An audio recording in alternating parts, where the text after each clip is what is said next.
자, 신약 성경 37페이지 마태복음 22장 1절에서 14절까지의 말씀입니다.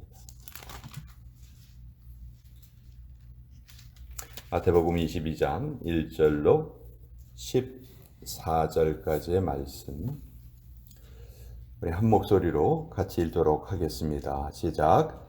예수께서 다시 비유로 대답하여 이르시되 천국은 마치 자기 아들을 위하여 혼인잔치를 베푼 어떤 임금과 같으니 그 종들을 보내어 그 청한 사람들을 혼인잔치에 오라 하였더니 오기를 싫어하거늘 다시 다른 종들을 보내며 이르되 청한 사람들에게 이르기를 내가 오찬을 준비하되 나의 소와 살진 짐승을 잡고 모든 것을 갖추었으니 혼인잔치에 오소서 하라 하였더니 그들이 돌아보지도 않고 한 사람은 자기 밭으로 한 사람은 자기 사업하러 가고 그 남은 자들은 종들을 잡아 모욕하고 죽이니 임금이 노하여 군대를 보내어 그 살인한 자들을 진멸하고 그 동네를 불사르고 이에 종들에게 이르되 혼인잔치는 준비되었으나 청한 사람들은 합당하지 아니하니 네거리 길에 가서 사람을 만나는 대로 혼인잔치에 청하여 오라 한대 종들이 길에 나가 악한 자나 선한 자나 만나는 대로 모두 데려오니 혼인잔치에 손님들이 가득한지라. 임금이 손님들을 보러 들어올세 거기서 예복을 입지 않은 한 사람을 보고 이르되 친구여 어찌하여 예복을 입지 않고 여기 들어왔느냐 하니 그가 아무 말도 못하거늘 임금이 사환들에게 말하되 그 손발을 묶어 바깥 어두운 데에 내던지라. 거기서 슬피 울며 이를 갈게 되리라 하니라. 청함을 받은 자는 많되 택함을 입은 자는 적으니라. 하나님의 말씀입니다. 아멘. 자, 이 혼인잔치 비유도 아주 잘 알려져 있는 비유입니다. 성경을 전체적으로 조명할 수 있는 여러 가지 그 주제어가 있는데 그 중에서 잘 알려져 있는 것이 두 가지입니다. 하나는 하나님의 언약, 그리고 또 하나는 하나님의 나라입니다. 하나님의 언약이라는 그 관점으로 창세기부터 요한계시록까지를 쭉 살펴보는 거죠. 또 나라라는 하나님의 나라라는 관점으로 창세기부터 요한계시록까지를 이렇게 쭉 조명을 해 보는 것입니다. 자, 사복음서에 하나님의 나라, 천국 이런 말이 많이 등장을 해요. 근데 특별히 마가복음, 누가복음, 요한복음은 천국이란 말은 쓰지 않고 하나님의 나라라는 말을 씁니다.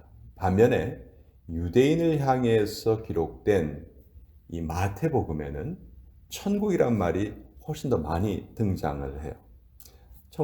마태복음에도 하나님의 나라라는 표현이 나오기는 하지만 아주 적게 나오고요. 천국이란 말이 35번 등장을 해요. 이것은 마태가 무슨 이야기를 하고 싶은 거냐 하면 유대인들이 가지고 있었던 메시아 사상은 정치적인 메시아 사상이었거든요.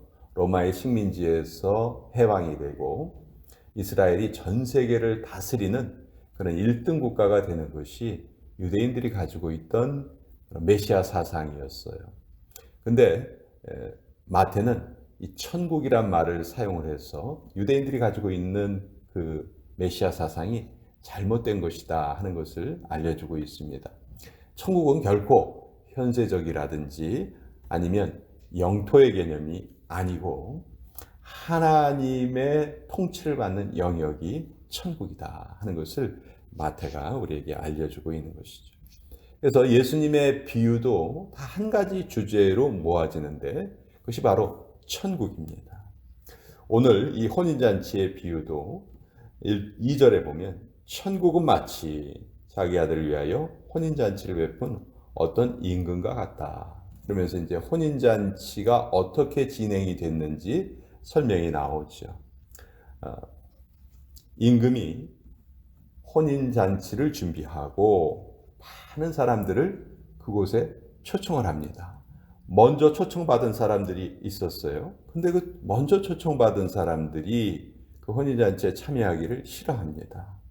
그냥 단순하게 나 안 가겠습니다 이렇게 말하는 것이 아니고 6절에 보면 그 남은 자들은 종들을 잡아 모욕하고 죽였다. 그 초청장을 가지고 온 사람들을 오히려 죽여버렸다. 이렇게 말을 합니다.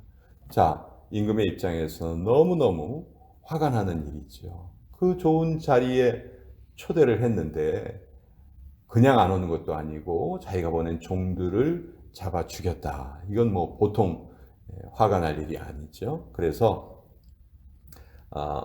7절 임금이 노하여 군대를 보내어 그 살인한 자들을 진멸하고 그 동네를 다 불살랐습니다. 그리고 8절에 보면 초대받지 않은 다른 사람들을 이제 다 데리고 오라. 처음에 초대받았던 사람들은 오지 않으니까 이제 10절에 보면 종들이 길에 나가 악한 자나 선한 자나 만나는 대로 모두 다 데려왔다. 그랬더니 혼인잔치 아주 손님이 이제 가득하게 되었어요.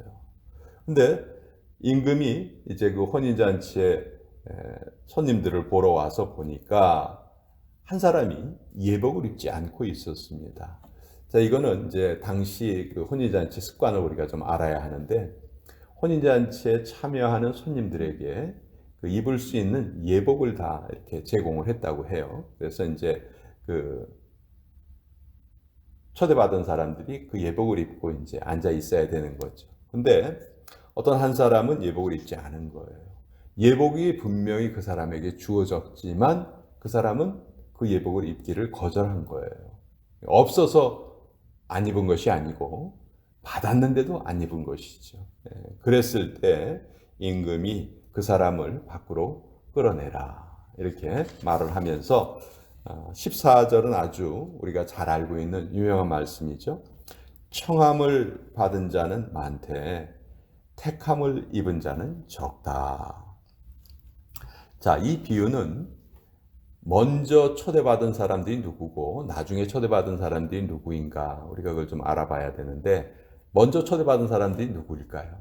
지금 마태가 이 마태복음은 유대인들을 향해서 쓴 복음서다 이렇게 말씀을 드렸는데 먼저 초대받은 사람들이 바로 유대인들이죠. 그들 중에서도 종교 지도자들, 대제사장들, 바리새인들, 서기관들 이런 사람들 다른 사람들보다 더 하나님의 뜻을 잘 알 수 있는 사람들 그런 사람들에게 하나님이 그들을 하나님의 천국에 초대를 하셨지만 그들은 그것을 받아들이지 않았다.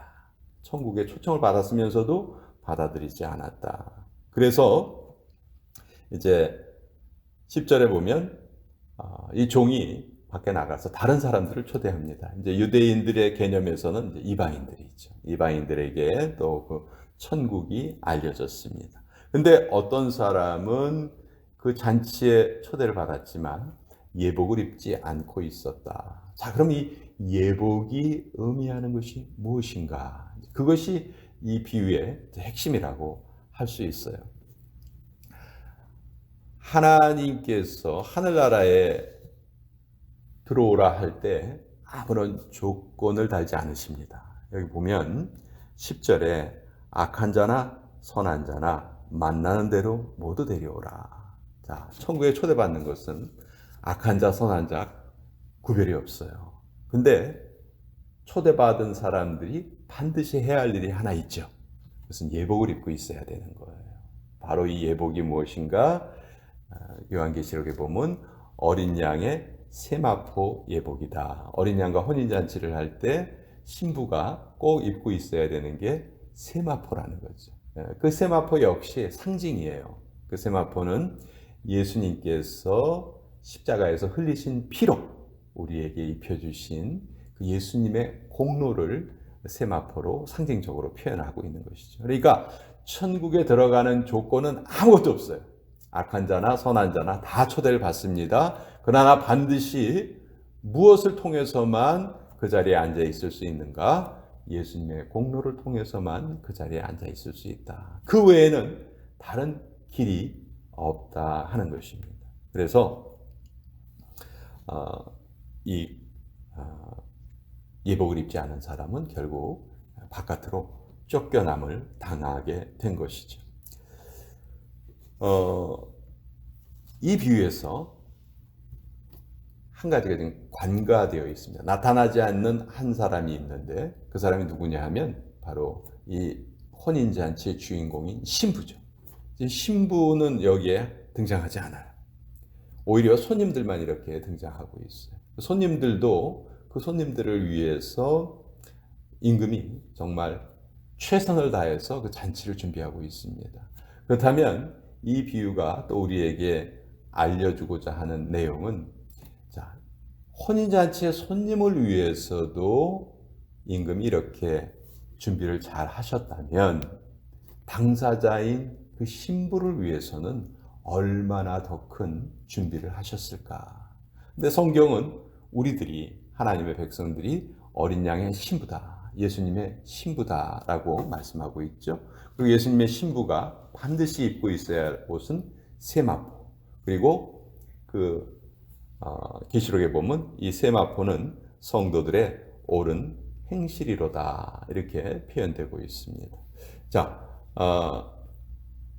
이 비유를 통해서 성경이 우리에게 알려주고자 하는 메시지는 아주 너무너무 깊습니다. 청함을 받은 사람은 많지만 택함을 입은 자는 적다. 그래서 우리가 청함을 받은 사람들인가 택함 받은 사람들인가, 이것에 대한 정확한 인식이 우리에게 꼭 있어야 돼요. 오늘날 많은 사람들이 교회에 와서 예배를 드리지만 청함받은 자로서 머물고 있지 않은가. 근데 그 청함받은 자에서 머문다면 택함받은 자로 분명히 구별이 있죠. 청함받은 자와 택함받은 자는 구별이 있어요. 청함받은 자는 다 천국에 들어가지 못합니다. 오히려 오직 택함받은 자만 천국에 들어갈 수 있는 것이죠. 그래서 구원의 길은 오직 예수님 한 분밖에 없다는 것을 다시 한번 강조하고, 또 예수님의 공로로 덧입혀 주신 의의 옷만이 우리의 소망의 대상이고 그것만이 우리가 천국에 들어갈 수 있는 유일한 길이다 하는 것을 다시 한번 이 비유를 통해서 알려주고 계신 거예요. 하나님의 마음이 모든 사람을 구원하고자 하는 하나님의 마음이 있으시지만 실질적으로 이 땅에 구원 얻는 사람들은 그렇게 많지 않지요. 청함받은 사람은 많지만 택함받은 사람은 적습니다. 자, 우리가 오늘도 택함받은 자로 살아간다면 우리에게는 정말 좁은 길이 우리 앞에 놓여져 있는 거예요. 예수님께서는 계속 좁은 길로 들어가라, 좁은 길로, 좁은 문으로 가라, 좁은 길로 가라. 결코 우리의 신앙생활이 순탄하거나 평탄하거나 쉬운 길이 아니라는 것을 분명히 우리에게 알려주고 계세요. 그러나 그 길은 우리 주님과 함께 걷는 길이고 어렵기는 하지만 기쁨이 충만한 길이고, 주님과 함께 동행한다면 언제든지 그 길은 우리가 기쁨으로 갈 수 있는 길이라는 것이죠. 그리고 그 과정이 바로 우리가 누리는 천국이라고 할 수 있는 거예요. 천국은 하나님의 통치를 말한다. 결국 내가 오늘 하나님의 통치를 받는다면 오늘도 나는 이 땅에서 천국을 누리는 것이죠. 또 그 천국의 누림을 그 누구에게도 우리는 빼앗길 이유가 없는 것입니다. 환경이라든지 뭐 주변 사람이라든지 어떤 다른 것에 의해서도 우리는 그 기쁨을 빼앗길 이유가 없다는 것이죠. 오늘 이 마태복음의 혼인잔치의 비유를 또 같이 한번 나누어 보았습니다. 자,